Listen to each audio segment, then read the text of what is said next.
and to the republic for which it stands, one nation, under God, indivisible, with liberty and justice for all. All right, before we get into our activity reports, I will just note, for a matter of housekeeping, I'm going to ask that we table new business M until our next meeting. I have to put a phone call into somebody regarding that issue, and I don't think it's fair for us to decide it or do anything before I do that. And then we will start tonight with once we get into new business, I'll take the fire department, item B first, town and country days, and then we'll do the audit. Just because I think that'll be the order of shortest to longest there, and then we'll move back into our normal programming. So activity reports, myself, pretty quiet couple of weeks. Wasn't even in town for most of it, but we had the groundbreaking for the Highway 23 open house last week, so that was exciting to get out there and see what's going on. They have moved quite a lot of earth, so I'm not exactly sure what we broke ground on, but nonetheless, we held the golden shovels and Mike Jacobson took our picture. I think that's all I've got. Neil? Yes, pretty disappointed we aren't talking about my favorite subject, letter M, chickens, but 2 weeks. maybe they'll keep. Only thing I had was the Highway 23 groundbreaking Friday at roadside in Roscoe. Very nice, about an hour-long presentation, 6-8 different speakers covering the new road along with the general contractor Mathowitz, and we even did a little sand shoveling ourselves. And we got a very nice coffee cup. We did. And lunch. And lunch. Yep. All right. Megan? I was unaware there would be coffee cups. I did the Painesville area cleanup as part of the environmental board. That was pretty well attended this year, especially given the less than ideal weather conditions. And I missed the groundbreaking, the luncheon, because I was doing a meeting to discuss a collaboration with the school on some potential projects, especially in the arts with the city. So that's all I have. I just had the groundbreaking. Oh, Trail board on May 4th, and airport board meeting. That's all I have. All right. Going on into our department head reports, unless anybody has anything for anyone else. Okay, Ron? All right, thank you. First of all, the parks are all opening right now, and we do have quite a few reservations for the year. I think it's over about 25 right now, so if anybody is looking to reserve either the gazebo or Veterans Park, they can contact City Hall here. Believe it or not, I have had a number of requests to open the splash pad already, so the 25th of May we will have it opened. Fishing pier is set up, as is the boat landing. As noted, the spring cleanup went on. I'd like to thank all the volunteers who did help with that, making it a good success. RV dump is open also. This Friday is the Water Festival. Will be going on out at Coronas Assembly out there. Out at the water filtration plant next week, we are going to be doing the filter media replacement. The filter, again, the media that's an anthracite coal with green sand, and there's like 3 grades of rock. That's the material that actually does filter out all the iron and manganese. That is what is going to be replaced. During that period, we will be bypassing the filter, so that will be approximately 10 days that we will be doing that, and residents may see some discoloration in their water. We are going to be adding some polyphosphates to the water to sequester that iron. But the water still obviously is very safe and drinkable. So, and the patch hole on Business 23 here, the hot mix plants will be opening hopefully next week. So hopefully very shortly after that we will get that taken care of also. Thank you. Thank you. Any questions for Ron? All right, Bill? On your desk, you found a packet of our liquor store numbers. I won't go into great detail with a lot of them. Our sales are strong this year. They are down 3.3% over last year, but that's pre-COVID numbers and after COVID, so we're going to see that trending. The average is 10 to 15% down, so I'll take 3.3 any day. So profits are up, margins are increasing, transaction counts are down a little bit because of the bars opening, people going back to work, but a lot of good things going on in our business, and a lot of things we'll keep working on.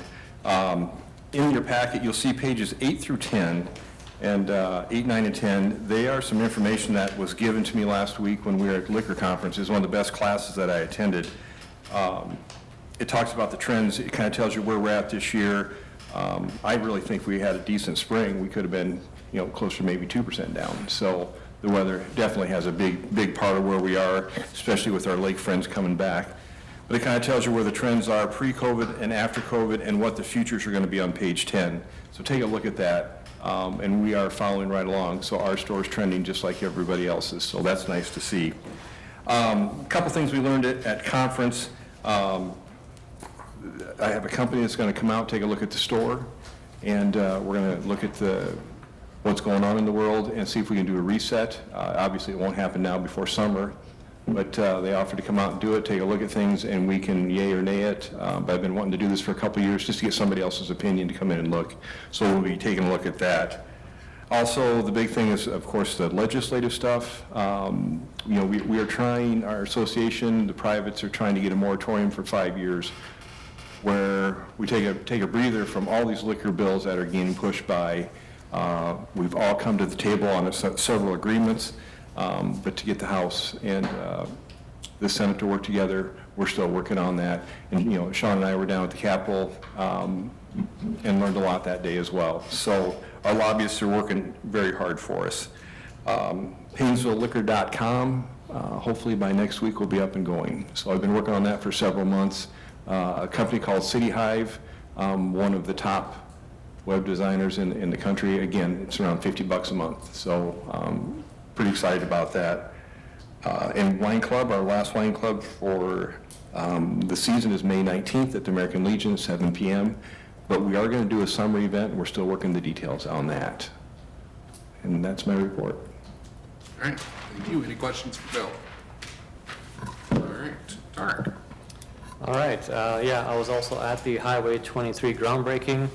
Paul and I were at the airport board where we were discussing ways to increase revenue there. The trail board as well, we were mainly talking about the grant that we did not get for the trail. It was part of the transportation alternatives through MnDOT, and we were discussing how we can apply and how we can do better on the application for the next time around. And then also Centracare, Painesville Area School, and Stearns County are putting together something that they call the Bounce Back Project, which is a Painesville Area Wellness Initiative. And they're having a kickoff meeting on May 26th at the Green Roof from 9 a.m. to 10 a.m. And anybody who wants to attend and find out what this is going to be about is welcome to attend. All right. Any questions for Tarek? All right, sounds good. We have our opportunity for the open forum. If anyone here wants to talk to the council about anything they have going on, I think everyone's here on business, so I'm assuming no.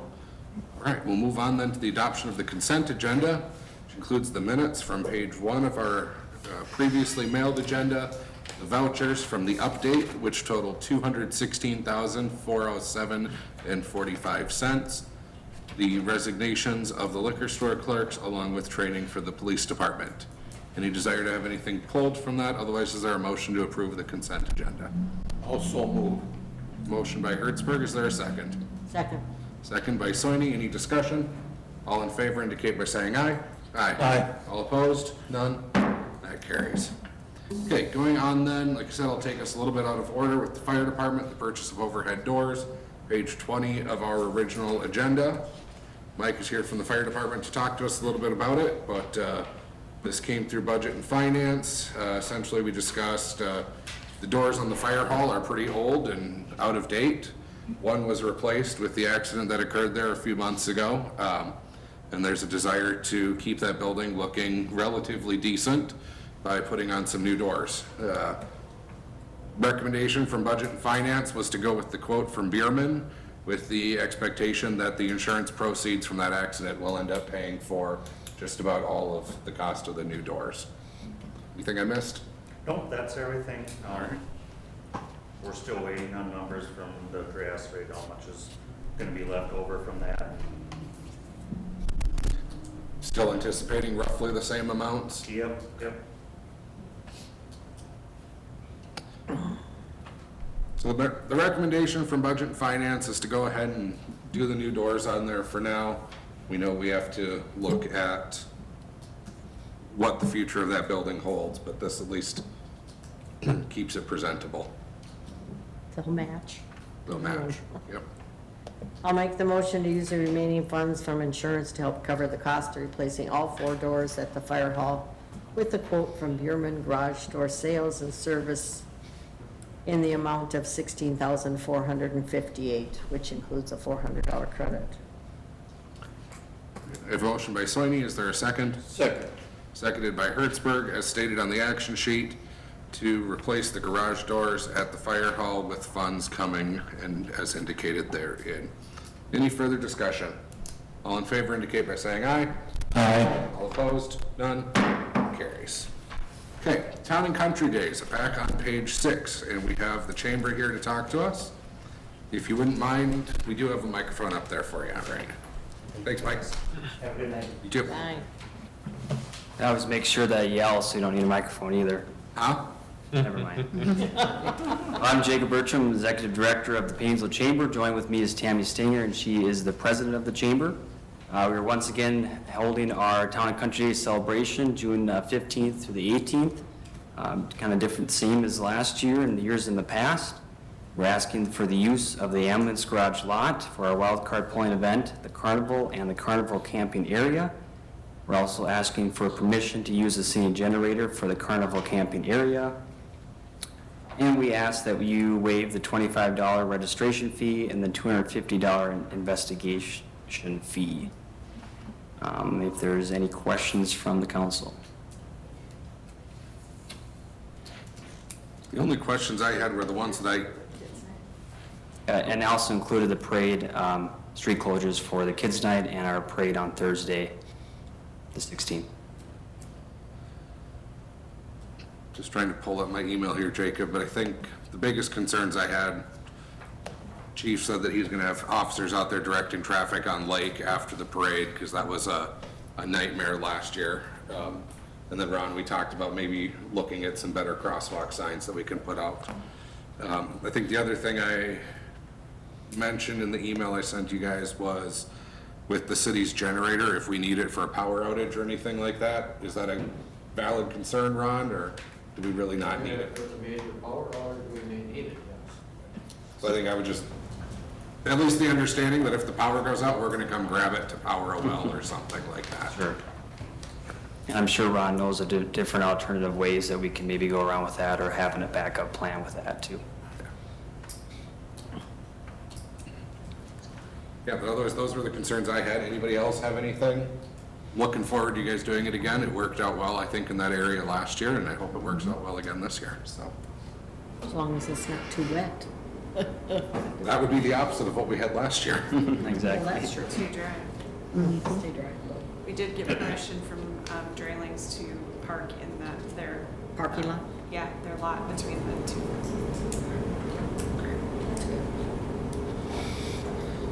So with that on the action sheet, we're looking for a motion to approve the parade permit, the temporary street closures, the large show and assembly permit, waiving the large assembly and show application and investigation fees, allowing the use of the city's generator so long as there's a licensed electrician on site to hook it up for camping, and that the city has the right to pull it in case of a city need, and to allow the events to take place at 605 Lake Avenue for the 2022 Town and Country Days.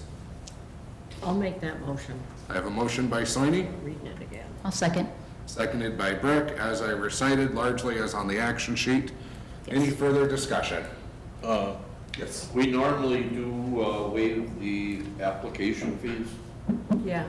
I believe so. That's been done for years, I believe. Yep. Okay.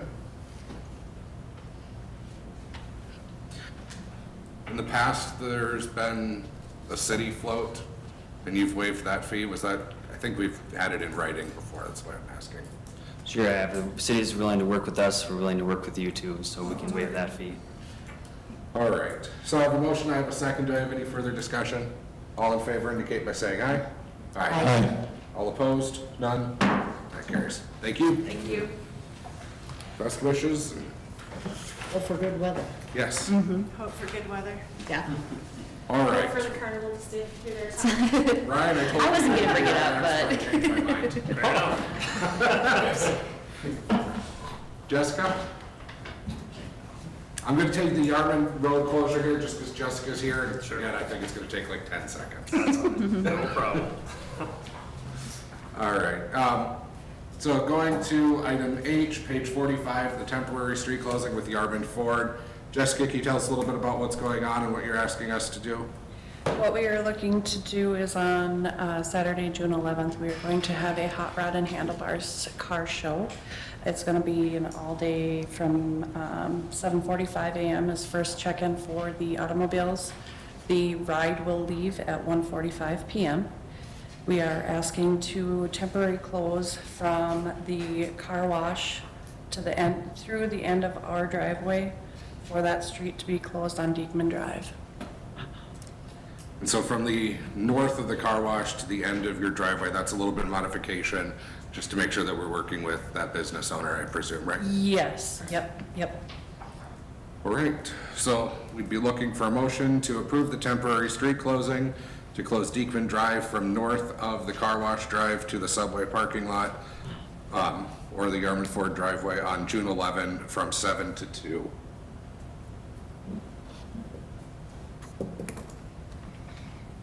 I'll make that motion. Thank you, Jean. There's a motion. Do I have a second? I'll second.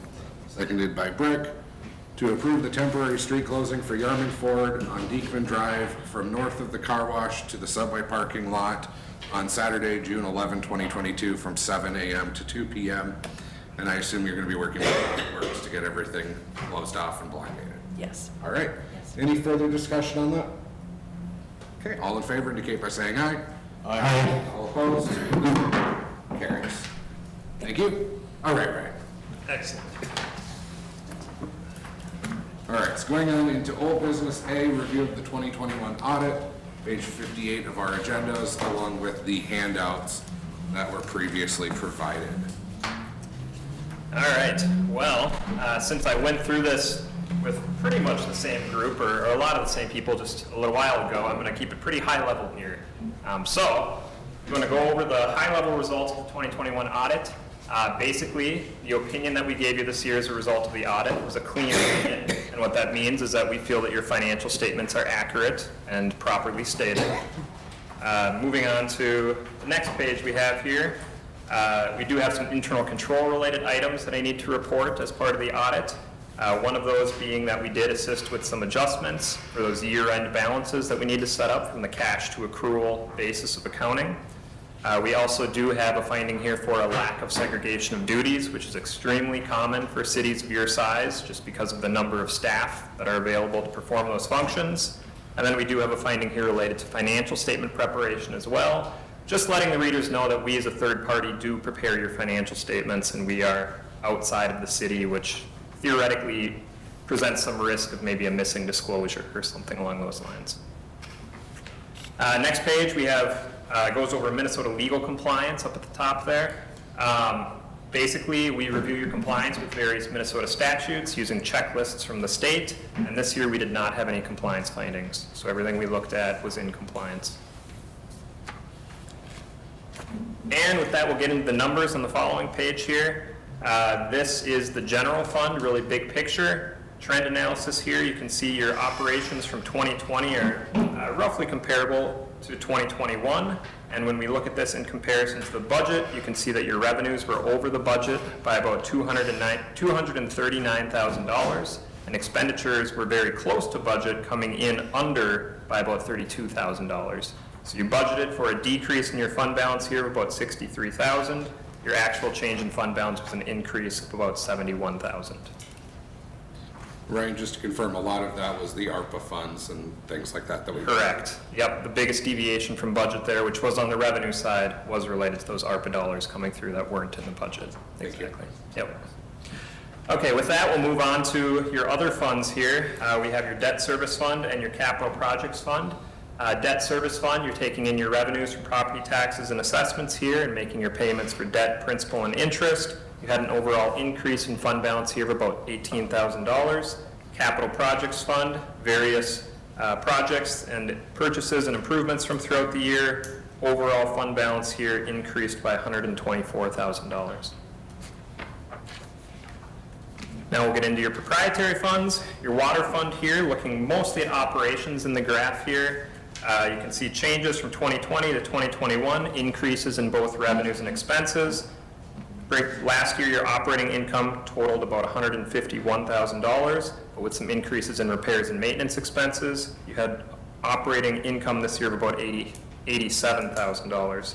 Overall, you had an increase in net position of about $39,000. Sewer fund, same graph here. Here you can see your expenses increased slightly, about $48,000, a more significant increase in your operating revenues, bringing your overall operating income to about $300,000 for the year. Your overall change in net position for this fund was an increase of $235,000 for the year. And your final fund here being your liquor fund. Here you had a slight decrease in your net sales, net of the cost of sales here. Those revenues decreased about $33,000, and your other operating expenses increased roughly $19,000, largely due to changes in pension expense and things at the state level. With this, you still had your $40,000 transfer out to the general fund, and you still had a remaining increase in net position here of about $4,800 for the year. And that is a high-level overview of your audit and financial results. Any questions? Not regarding the audit itself, but just a question for you, Ryan, and maybe staff. City Hall has copies of the full audit if anyone wants to see them. And then also the earlier meeting where you went into full detail, I think we were live streaming and recording that as well. Yes? Maybe. Maybe. If anyone has any questions, though, they can get in touch with us and we can provide any answers. I have a question. Yeah. Yep. This happens to do with the sewer fund. If you look down at non-operating revenues and transfers in, you look at such a wide range. 43,000 one year, 1.19 million the next, or in 2020. What's the big shift in there? Yeah, in 2020, the 1.1 million you see there, that's the funding for the AMPI project. So that's outside of your operations, so that's why we have it down in that section. But basically, you had a significant amount of capital expenses, infrastructure that you capitalized, so it didn't get expensed. That part didn't hit the balance sheet, the actual payments, but the reimbursements that you received for those costs, those were revenues. So that's what's making up that 1.1 million, is those reimbursements for those improvements that you did. Thank you. All right, anything else? Ryan, thanks for sticking around. We appreciate your information and you being here. All right, thank you. Okay, with that then, we'd be looking for a motion to approve the 2021 audit. Gene? I'll make the motion to approve the 2021 audit. I have a motion by Thielen. Do I have a second? Second. Second by Hertzberg to approve the 2021 audit. Is there any further discussion on any of that? All those in favor indicate by saying aye. Aye. Aye. All opposed? None? Carries. Thank you. Thank you. Going back to the Police Department PTO bank extension on page 27. This is something that I asked we table at our last meeting and put on this one, just because I had some additional questions about it. Policies and procedures met at our last meeting. We discussed with the chief the staffing issues the department has been having. Chief expressed some concerns about the department's ability to utilize PTO. It was running into one of the issues that city staff were running into back when we first started dealing with COVID, where there was no ability to take off and utilize the PTO, which is a benefit. So the chief the officers are running into the cap on their PTO hours. And rather than basically, once they hit that cap, just letting them go to waste, there's a request to extend those hours. Policies and procedures recommended that rather than just a blanket extension, that we do a 475-hour cap instead of 325 and do that through August. And it was the understanding at that time that that would be sufficient to meet all of the needs that we had. The question I have, Chief, is just how are the officers utilizing PTO now? And I guess if we can't use it, the week after we had this request, you were gone for a week. So is there a need? What's going on here? It felt a little disingenuous to me. Those were my normal scheduled days off. It wasn't PTO. There's no PTO used, those are my regularly scheduled days off. So you're scheduled off for a full week at a time? That particular week I was, yes. He was on for a week straight and then off for a week, and then now you're on and off for like 2 or 3 days, and vice versa. And actually, over that period, I had worked 11 days straight prior to those days off.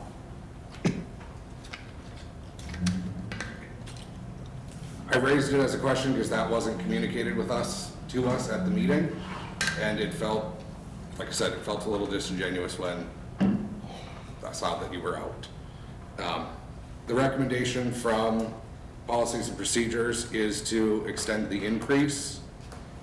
I still don't understand how you can schedule in such a way that you can take a week off, but if that's how the department works, maybe we work with that. But also if the department works in a way where officers can take a week off at a time because of scheduling, then do we even really need this? Because the time off is still being used, it's just not being counted as PTO. I guess I disagree with that. In that particular situation, if you go back and you look at the hours that I worked in that particular pay period, I believe it was almost 100 hours. PTO is time to be taken off in addition to your normally scheduled days off. So those are my normally scheduled days off for that particular period. So, you know, the PTO is a benefit given to have additional time besides your normal days off. Every other department in the city, though, works a 5-day week and then has a weekend. They don't have the benefit of being able to just up and take 5 or 7 days off in a row. But every other department in the city doesn't work a 365, 24-hour schedule either. Ron's guys are on call all the time. Not all of them. The one you're talking public safety and the other one you're talking public works.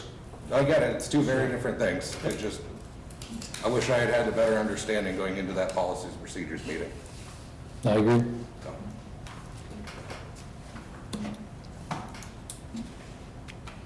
Are we talking about till August 31st of 2023? that was the recommendation, yep. Because that would get through full staffing and then allow usage up to that point. And anything after that expires. Yep. It's gone.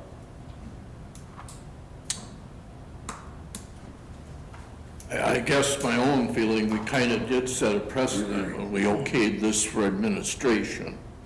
So with that in mind, I'm going to make the motion that we approve this. Motion to extend the PTO hours for the police department up to 475 hours of PTO through August 31st, 2023, and any hours over 325 on September 1st, 2023 will be lost and will revert to 325 hours of PTO. I'll second. Okay, I have a motion by Hertzberg, seconded by Brick, to extend the PTO hours for the police department up to 475 through August 31, 2023, and any hours over 325 on September 1, 2023 will be lost and revert to the normal 325 cap. Any further discussion? Hearing none, all in favor indicate by saying aye. Aye. All opposed? None? That carries. Right, the para membership for the part-time officers. Belinda or Tarek, I think the two of you brought this to light, or Paul maybe? Well, this No, was a this long actually discussion, came but yeah, Belinda, go ahead. When we had the whole situation come up with the part-time officer that had not been coded properly in payroll that we had to deal with a couple months ago, the para let us know that anytime we have any part-time police officers, we have to do this resolution.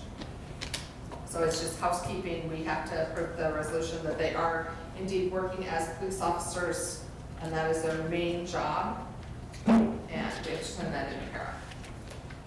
Jennifer, were we going to have an extra one? Actually, I had already included it in the original agenda. All right.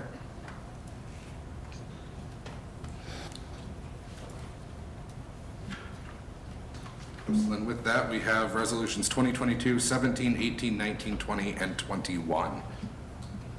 How come we have 5 of them? I asked that same question, if we could combine them, or if it was just what the rules are, and we have to do them each individually. Ooh, Yep. okay. Each part-time officer needs one. Okay, Basically, this is what we have to do.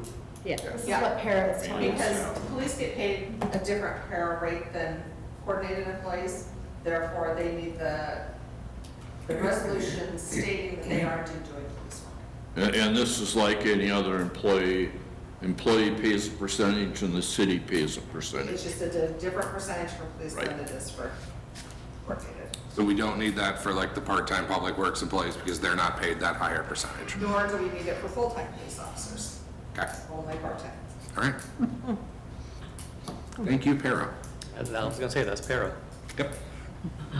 Well, if we have no choice, I'll make the motion to approve resolutions 22-17, 18, 19, 20, 21.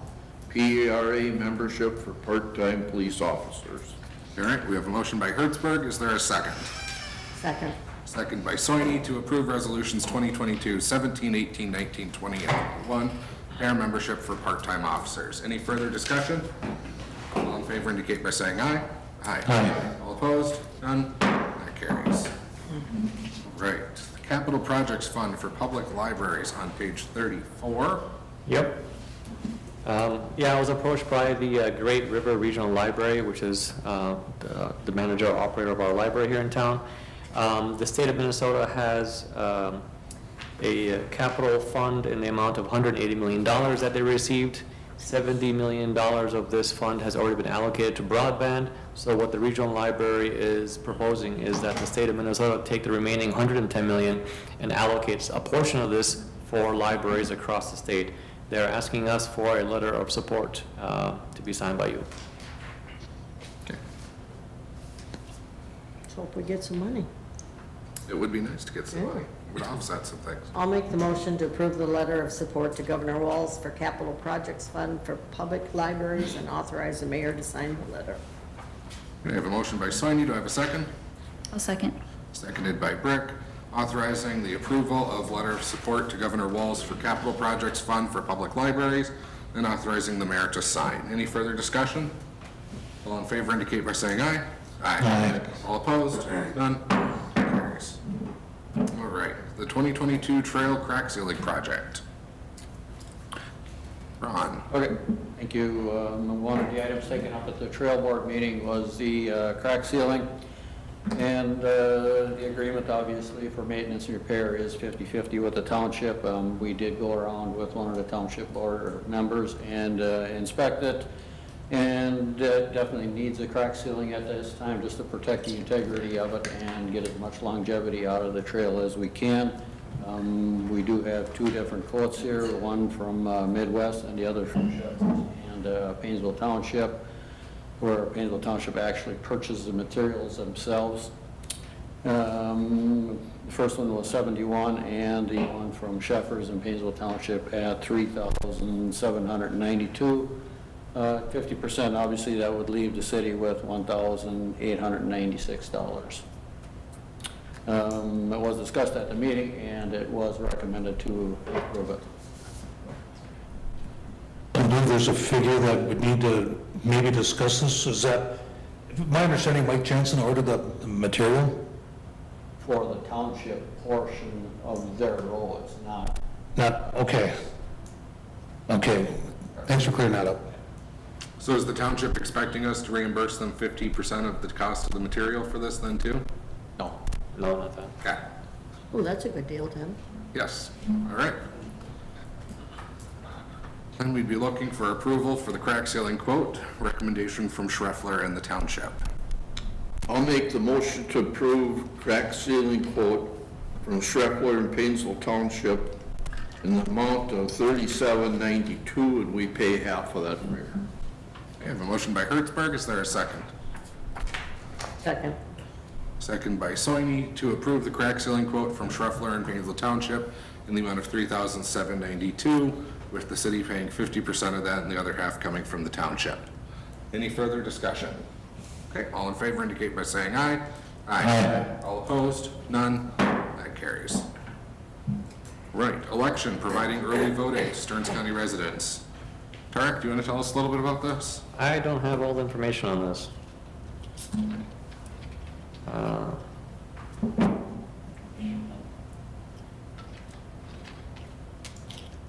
Who does? So I believe, I don't either because I'm not the election judge, but I believe that this is similar to 2 years ago when we offered it to our residents and township residents that they could actually come here to vote.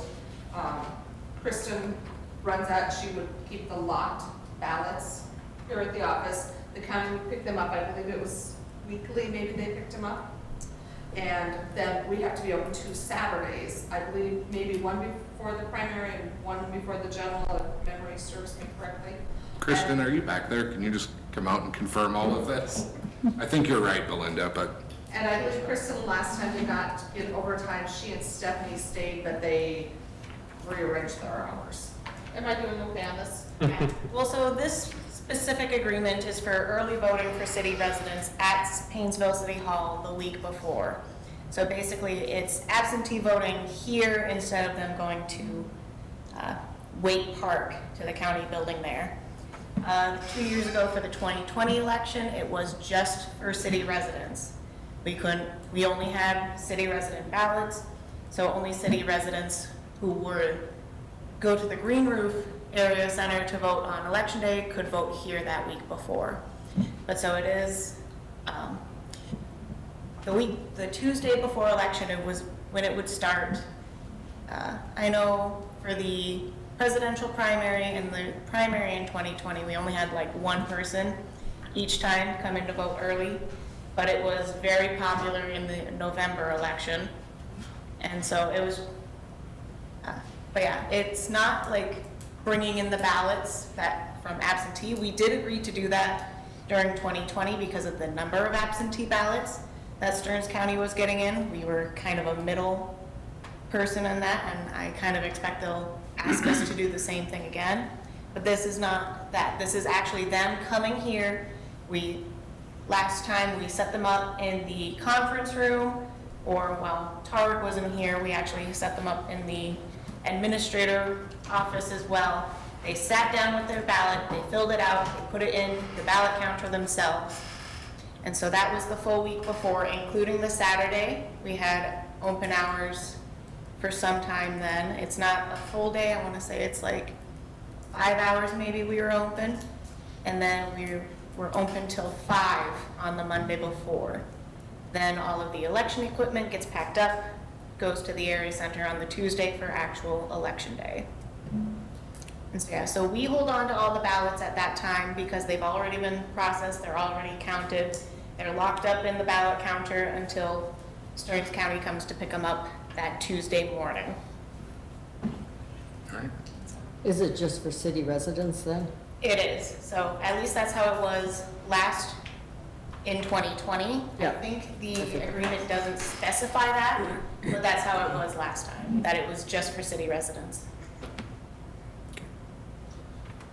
Well, thank you for informing us, and thank you for putting all of this together. I know it's not easy, so thank you. So with that, we'd be looking for a motion to approve the agreement between Stearns County and the city to provide early voting to the residents. I would suggest maybe of Stearns County or the city, and authorize the city administrator to sign.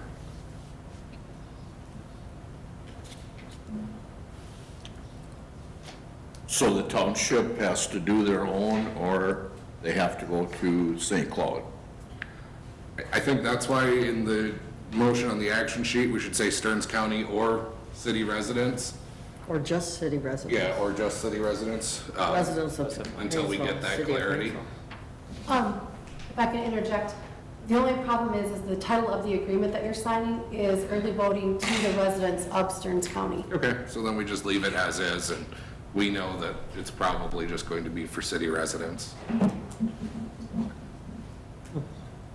mean, we are residents of Stearns County, We are. much to some people's chagrin. Is that a line we'll be able to draw later, or will it not matter? Or, To adjust it, you mean? I wouldn't assume it's only for city residents if that's the way they've captured the agreement. I think that would, I wouldn't. Well, if we don't have ballots or don't have a counting machine for the other, we didn't last time. I don't know what they'll give us for ballots. I mean, the Right. machine is a machine that is set up to count ballots at the general election in Stearns County, so I assume it would be set up to count Count any, general ballots for Stearns County. well, if we have ballots, they can do it here. Yeah. If we don't, they can't. I'm in favor of doing it either way. Well, yeah, me I too. think it's great. I voted early last year. It worked phenomenally, 2 years ago. But, yeah, I think we approve it, and if we can do for more than just the city, great. If not, we go with it. Okay.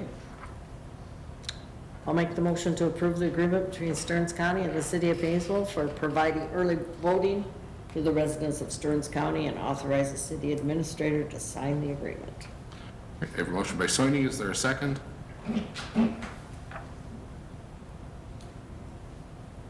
I'll second. That's right, second by Thielen, to approve the agreement between Stearns County and the city of Painesville for providing early voting to residents of Stearns County and authorizing the administrator to sign. Any further discussion? All in favor indicate by saying aye. Aye. All opposed? None? Carries. Right. Bill, your cooler went out. Yeah, sorry. Last leg. It's running now, but we don't know for how long. But, so what you have in front of you, and I only have one quote from Buffalo Refrigeration because I had to call a friend of a friend of a friend to find somebody to come out and take care of us because everybody else said no. They didn't have staffing to even come out and look. So Buffalo Refrigeration came over and looked at what we had, got us up and going. We were down over Easter. The Freon is outdated that's in our unit. Things need to be replaced because we're going to have some issues again, and it seems like it only happens during weekends and holidays. So you have two proposals in front of you. Option one is replacing the whole works.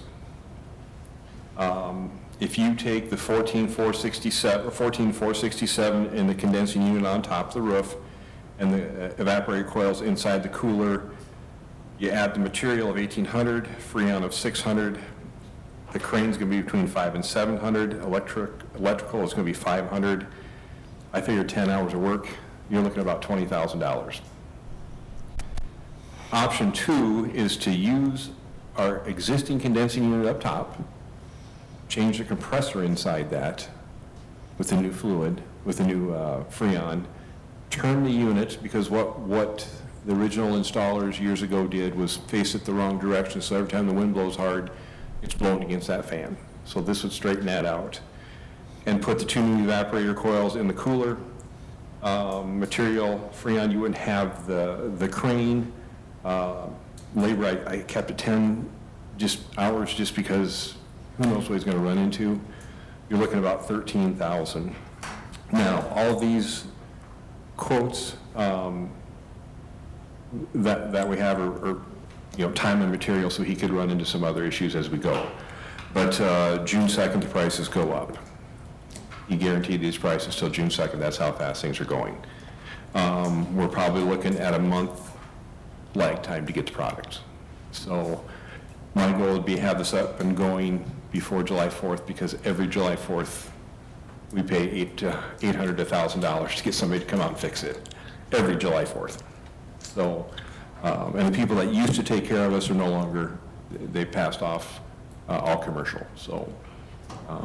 Plus, they were charging me a lot more for Freon, so I found that out. Both of these units, if we would ever decide to pack up and move, are very movable. He made that very clear. So, In terms of your lease, says you can take it? yeah, it's ours, yeah. We moved it over originally in 2011, and we've had to replace the compressor on the roof once already. After you take it down, move it apart, the oil, something always, a filing got in there, and so that compressor on top has been there since 2011. The rest of the units, we moved from the other store, so I can't tell you the age of those. That was before my time. So they've been there a while. I can't help but feel like every time you talk to me about the compressor, it's like the scene from Monty Python and the Holy Grail with the Black Knight, where you tell us it's but a flesh wound and he's just going to keep on fighting. We've been fighting a long time. And Well, I yeah. think it's worth the added cost to just do it right. I tend to agree. And you have the funds in your capital improvement to do it right, don't you? Yes, I do. I He know. wants to say no. I know, but he's got the So money, painful. so I agree, we should just do it right and do a new one and The city instead of treasurer, fixing it. yeah, the city treasurer told us you had the money in there. And as being a revenue producer for the city, I think it's important to keep it going. Well, and it's 52% of our business is out of that box. Yep, It's undersized, but if we can keep beer cold, that's our bread and butter. And we're ramping up into our season. You know, he's going to be in there sometime during the summer when we're busy, but when it is. So, and it's a one-day thing probably. Yeah. One day. and that's why we didn't have time to go to my liquor board first with the proposal. We came right to you guys. Now, Bill, on option one, are you getting a new compressor also? Yes, up top, everything would be replaced. the So whole- everything in two is in one along with the condensing? Yep, correct. And then changing the layout up on the roof. Well, I'll make the motion to approve option one from Buffalo Refrigeration Incorporated in the amount of, you said about 20,000? I'm hoping, unless he runs into trouble. Yeah. Because he says, I don't bid labor because every time I do, I lose money. So that's why he said, doesn't include his time and labor at $80 an hour. Right, Which okay. is very fair for I'll that. put 20,000 plus installation materials, free on shipping, sales tax, and electrical work, and crane expense and labor.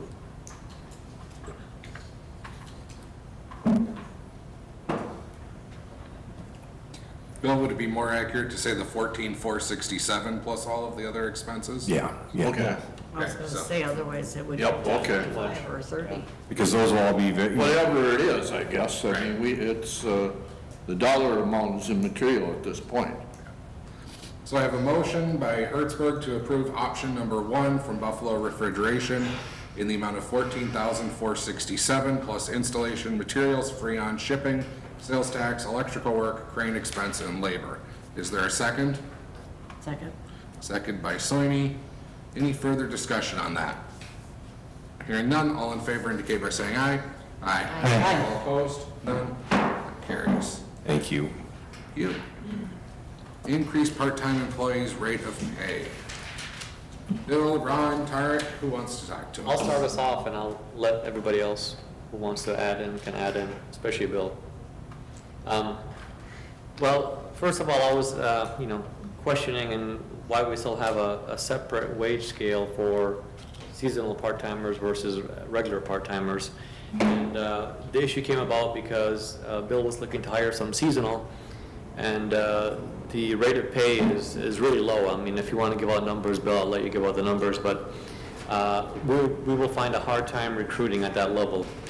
So instead of making an exception, I thought might as well just take another look at this wage scale and get rid of it completely, because we already have a wage scale. We can stick with that.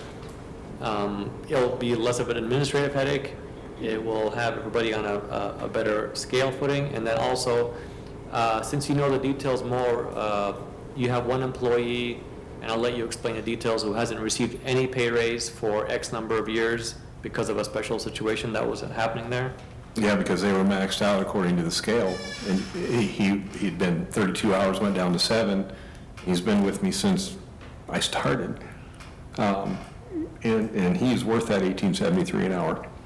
So that would put him where he belongs. And the other staff member that just came back that would be filling in, she actually has worked already yesterday, and she'll be working again tomorrow or Wednesday with me. You look comparable wages that are out there that you see that are on, you don't even have to go in a store anymore, call, they're all on a flyer outside their store. So that gets us more competitive. We can't compete at the starting wage the way it is now, that seasonal rate.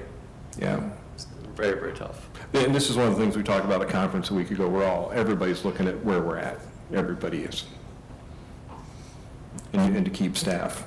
I think if you want to keep the staff, you're going to have to pay them. Yeah. Yeah. Find staff. No, yeah.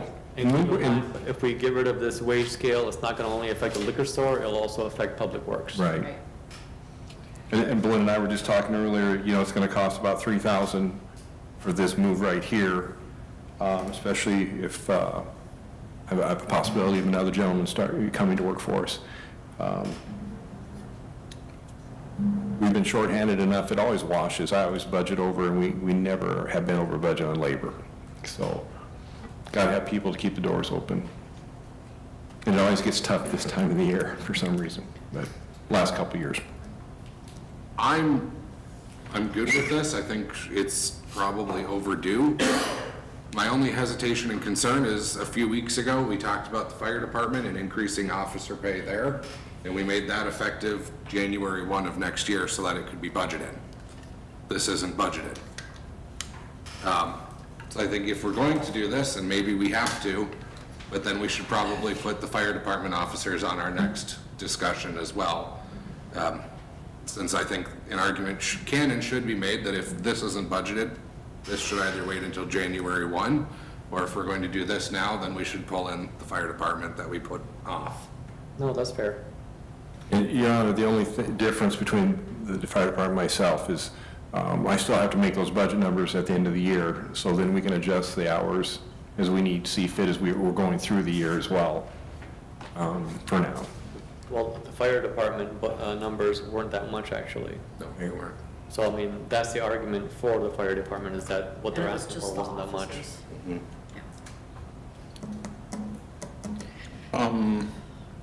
You said it's about $3,000 from May 16th to the end of the year Yeah. for the total program? Well, if the one staff member's here, what she's going to work is about $500. The staff member listed here would be about $1,500. He works 7 to 9 hours a week. And then I haven't hired this other gentleman yet. He hasn't come in to talk to me, but that would be $1,100. So, we're looking right now at $2,000 up front that I know of, possibly $1,100 more. Ron, how about your department? Total cost would be just over $4,000, For the rest of the year. but I would highly recommend it. I mean, trying to pull Well- somebody at the, I think we have Yeah. to. We have to. Yeah. It's a little bittersweet when I worked for $7.75 and 8. I thought the same thing, what am I doing? But it got me out of the house. But, yeah, this is long overdue. Yeah. Long overdue, and if you're gonna be competitive and try to hire help, it's pretty much a no-brainer. I don't like it that we're doing it in the middle of the year with budget-wise, but I don't feel we can complete the year without doing this. And it should make it easier for both departments to find people. And if we wait, we may end up paying price in the long run. Well, that's what I ran into with the one staff member. They already got another job in St. Cloud for $20 an hour. And so this will help sting. But then when gas gets over $5, then maybe Yeah. leaving the Well, there's snow. gonna be a lot of people looking at, Yeah. maybe I should look for a job closer in. I hear the liquor store's hiring. Yeah, come on down, Neil. We'll take I anybody. wish I was 10 years younger, I'd be working night and day again.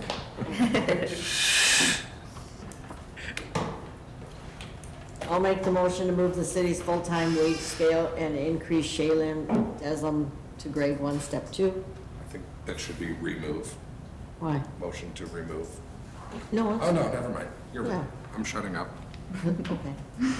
And a 1523, and Josh Mergen to grade 1, step 9, 1873, Matt Quaid to grade 1, step 9, same price, and Olivia Schleper, step 1, grade 6, 1714, effective May 16th, 2015. Second. All right, I have a motion by Soini, seconded by Hertzberg, to move to the city's full-time wage scale and increase the wages of those listed on the action sheet to the grades and steps listed thereon, effective May 16, 2022. Any further discussion on that? I will abstain as it pertains to the financial benefit of my coworkers. All right, any further discussion? All in favor indicate by saying aye. Aye. All opposed? None. Does carry, 1 abstention. And can we please put the fire department stuff on their next agenda, please? Thank you. Right, and then we'd be looking for a motion to eliminate the part-time wage scale. I'll make the motion to eliminate the city's part-time wage scale, place all current and future employees on the city's full-time wage scale effective May 16th, 2022.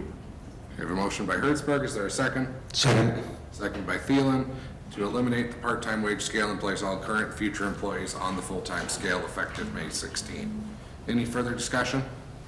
All in favor indicate by saying aye. Aye. All opposed? None? That carries. All right, and then just to clarify, I'm assuming May 16 is the next payroll end. Okay. Sale of city vehicles with city emblems and logos. Just came to our attention that this isn't a formal policy. Policies and procedures discussed it and recommends that the city establish a formal policy that any surplus items, be it vehicles or anything else, have any logos and branding removed prior to them being sold. And this will be done by the department that has those units. Yeah. Being I'm a little guilty on this one. You want to say I anything? thought my orange tape would suffice. The next thing I had, been able to remove it. Motion to remove all city emblems and logos from all city vehicles and equipment prior to being sold. Motion by Hertzberg, is there a second? Second. I heard it from Thielen first, so, to remove all city emblems and logos from vehicles and equipment prior to them being sold by the department selling the vehicle. Any further discussion? All in favor indicate by saying aye. Aye. Opposed? None? That carries. All right. Item L, increase of the mayor term from 2 years to 4. We talked about this at the retreat. Basically, I have just, what I told policies and procedures, and I'll tell everyone here, is I plan on running again, but I don't plan on making a career out of this. So I think that whoever takes my place, whether it be in the next term or sometime thereafter, would benefit from a 4-year term, so that they have time to get established and then actually do some things before having to just immediately stand for re-election again. No, I agree. I think 2 years is really a short time to kind of get up to speed, especially if it's your first time being mayor. I mean, I think it takes 2 years just to kind of get comfortable with, you know, what you're doing. I've always wondered why the mayor was only 2 years and we were 4. Yeah. I mean, I thought we had to, but then you said we don't, so. Yeah, the answer is state statute says 2 years by default, but we can make it 4. So, And 1/3 of the cities in the state have 4 years. Now, just so I understand this, this would go into effect at the election in November? yes. So your 2-year term is over in November. Yep. You file and run again, that would be for a 4-year term. Yes. Very good. Do we need to put effective November? No, it's as soon as we do the resolution. Sure, okay. I think it's a good idea because of, we're coming off a time of a lot of instability. Everyone is, and I think it would add a little more stability to the city, and it takes time and energy to campaign and run, and, somebody could be spending that time and energy doing things, so I think it's a good idea. I'll make the motion to approve Resolution 2022-22, establishing 4-year terms for mayor of the city of Painesville. I'll second. I have a motion by Soini, seconded by Brick, to approve Resolution 2022-22, establishing 4-year terms for mayors of the city of Painesville. Any further discussion? Right. One thing I will note, Neil raised an important concern in policies and procedures regarding what happens if we get someone in who's just absolute garbage. And we had a nice discussion about what actions the council can take. It is a weak mayor system, so the council can still step up and do some things to sort of rein someone in if it got out of control. So. I have a question for you. Let's say for some reason that the mayor cannot fulfill the 4-year term for whatever reason. Who steps up after that? Is it the mayor pro tem, or do we appoint? The council votes to appoint Yeah. the mayor if the mayor steps down or moves out of the city or whatever. And then you'd have to have a special election for the council member, that the person that the council selected would fill that term and then stand for election next. Okay. I think that's the process. I'd have to double check it if it happened, but I think that's my recollection is that that's how that would happen. Yeah, I think the only difference, and this is just going off of when I came on, is if it's more than 2 years left in the term, you might have to have a special election. At the next election, that probably makes Yep. sense. But, And the mayor pro tem would only fill in until that was Temporary, yeah. done. all right, anything else? All in favor indicate by saying aye. Aye. All opposed? None. I did abstain from that. 4-0. Jesus. Okay. Good. Okay, skipping then to N. Sorry, Neil. Looking at, following up on one of the items from our council retreat, which is going back to doing an annual board appreciation meal. We've done this for a number of years, stopped in 2008, as a way of saying thank you to all of the people in the city and township who volunteer their time to serve on all of the boards that we have in the city. We all stay very busy with everything that we do, but of course, we were elected to this, so these are people who volunteer their time. So we talked about maybe starting this up again as a way to thank them, talk about how boards work, things like that. Jennifer did some calling around on dates that we could do this year yet, along with some costs if we wanted to do it. Because my only concern is, if we do it in June, is that enough time to notify everyone later this month or June? Yes, and I would prefer June 1st or 2nd. Okay. I couldn't do the 26th anyway, so. First of all, I believe June 1st is the last day of school, if that might be somewhat busy for people. Yeah, the 2nd works for me. I will be in the metro on the 1st. Second it is, sounds like. June 2nd. So we'd be looking for a motion to set the annual meeting of city boards, if that's the way we wanted to do this, along with a separate motion to approve the food option.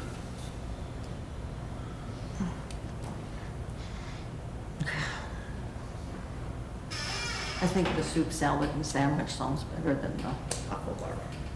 Well, it's cheaper also, so I'll highly recommend the soup salad also. Did we call over to Queen Bee to see if that was an available option? I did not, but I certainly can. We have time to choose the meal then. We'll just set the date Okay. and do the meal next time. Well, but our next meeting might be delayed a little bit. Yeah, but not only a day or two, it's still setting the food place. Still more than a week out, yeah. Yeah, It's we're still giving them supposed enough to be. time. Yeah, it is. Always in the restaurant business. Okay. Did you make a motion to set it for June 2nd? Motion's at the annual meeting of city boards for June 2nd. Right, I have a motion to set an annual meeting of city boards for June 2nd from 6 to 8 p.m. Is there a second? Second. Second by Hertzberg. Any further discussion on that? All in favor indicate by saying aye. Aye. All opposed? None. That carries. The only thing I might suggest is maybe just to make it easier is we authorize the soup, salad, sandwich meal. And then we just, wherever's cheaper. Yep. That way we can just get it rolling on it. Yep.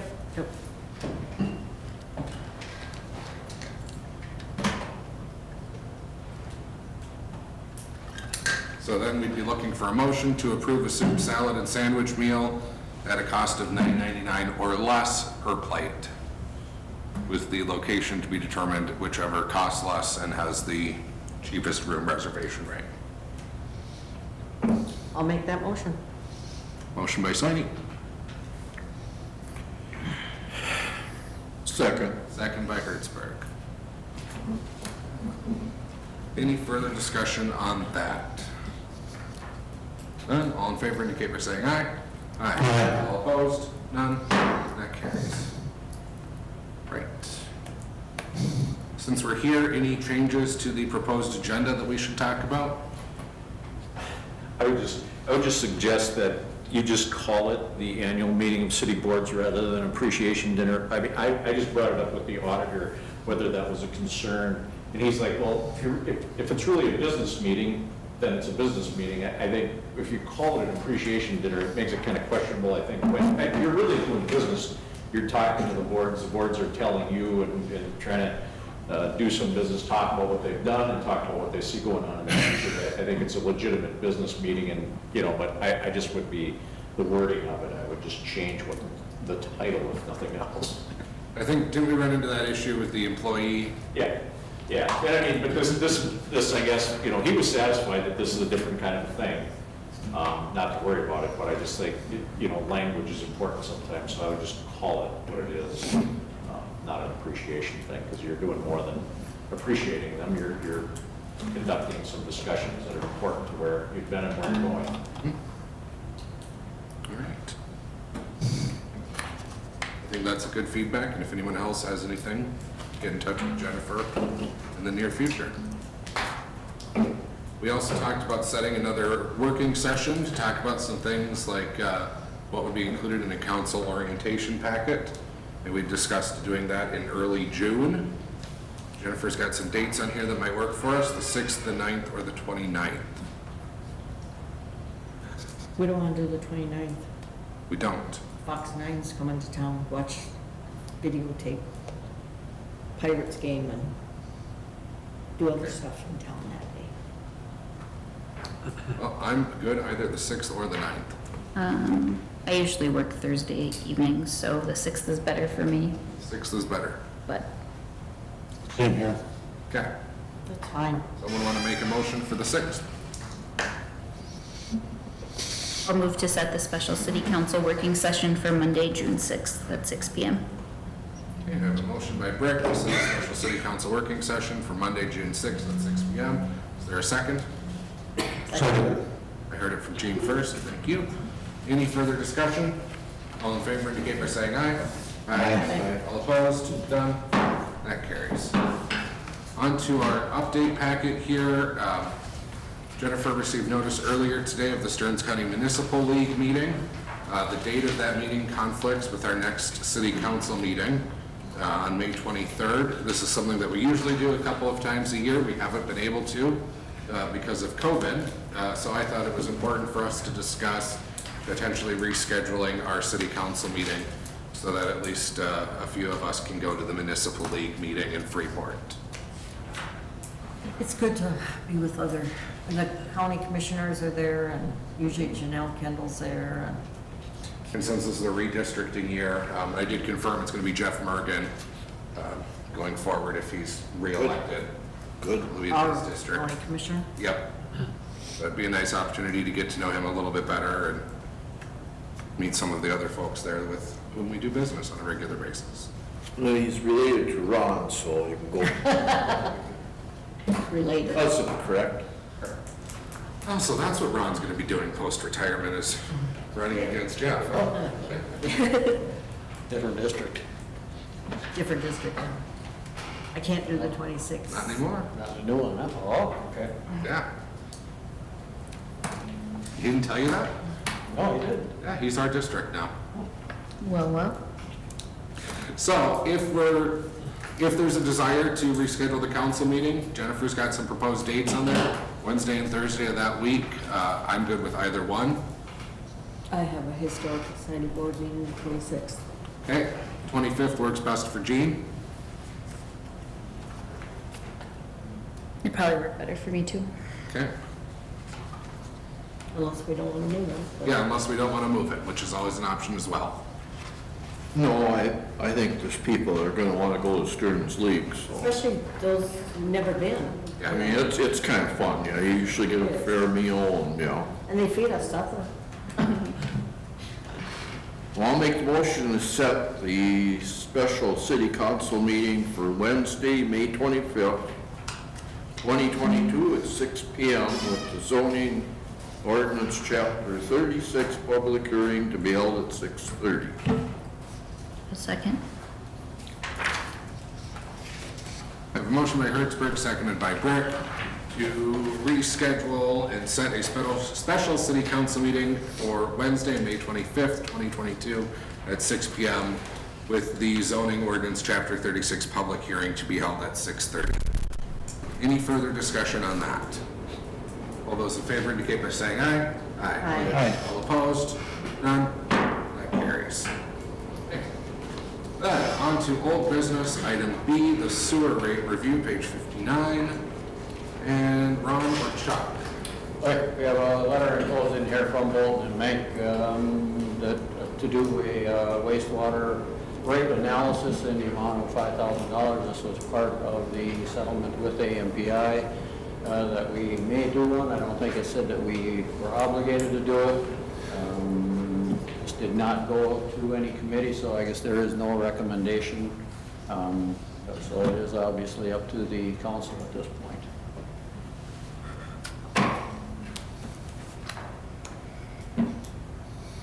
With the increase in money, we probably should look at the rates that we're getting from the settlement and everything. Now, could the rates end up going either way, up or down, or stay the same? What are our options? Yeah, any of the above, I suppose.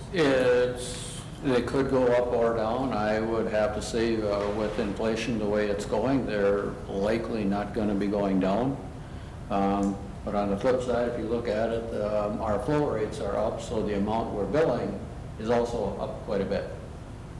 So, until you really get into the numbers, it's kind of hard to say.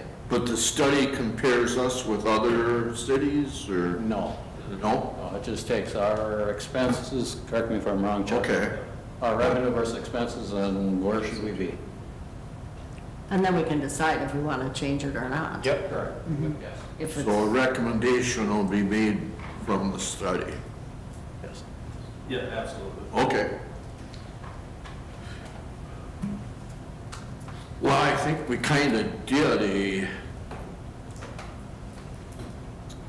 head nod that we'd look into this, and I feel that we should, and I'll make the motion to approve the $5,000 for the study.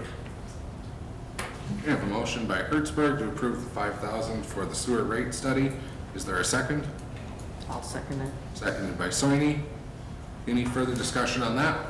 I think one of the main things behind this was that, the people in town, their rates being raised because of the shortfall due to the AMPI situation. So I think that it'd probably be best to look into that now that we've discovered that and rectified it. All right. All in favor indicate by saying aye. Aye. All opposed? None? That carries. All right, that concludes our business. We have informational here, the West Central Sanitation garbage rates, the groundbreaking for Centricare, the Stearns County environmental hearing notice for the Dahl plot, and all of the investment reports are on the city's website. Also on page 62 is a letter that we received. I received a copy as well. She also published it in the paper, thanking Officer Hawkinson for going above and beyond the call of duty in helping out somebody who ran into some troubles. So if you haven't seen that, please do pay close attention